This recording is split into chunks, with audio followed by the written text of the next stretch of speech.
पुढे काय होणार आपलं?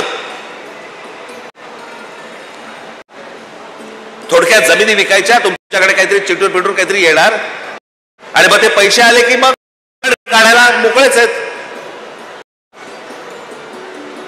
सर्वाधिक डान्स बार हे रायगड जिल्ह्यामध्ये बंद झाले होते ना हो. मग अधिकृतरित्या एवढे डान्स बार हे सगळे रायगड जिल्ह्यामध्ये, तेही कोणाचे? तेही मराठी लोकांचे. म्हणजे इथून पिळला गेलात की डान्सबारच्या जागी लावून तिकडून घ्यायचं. अवा रायगड जिल्हा आहे ना,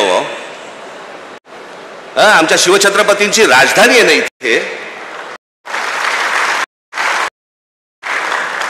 कल्याणच्या सुभेदाराची खडा नारळाने ओटी भरून परत पाठवणी करणारा आमचा राजा, त्याची राजधानी इथे असताना त्या डान्सबार सुरू आहेत. तुम्हाला पूर्ण भरकटवून टाकायचं. तुमचं मूळ विषयांकडे लक्षच नाही गेलं पाहिजे. वेगळेच विषय आणायचे. आता कालच माझ्याकडे कोणीतरी आणलं की आता काहीतरी महाराष्ट्र राज्य स्वतः गुजराती साहित्य संमेलन भरवतोय म्हणे. भरवू देत. व्यापाराच्या चोपड्यांमधलं पुस्तकाच्या चोपड्यांमध्ये लक्ष गेलं तर जास्ती बरं. पण हे काय चालू आहे? हे नुसतं गुजराती माणसाबद्दलचं प्रेम नाहीये.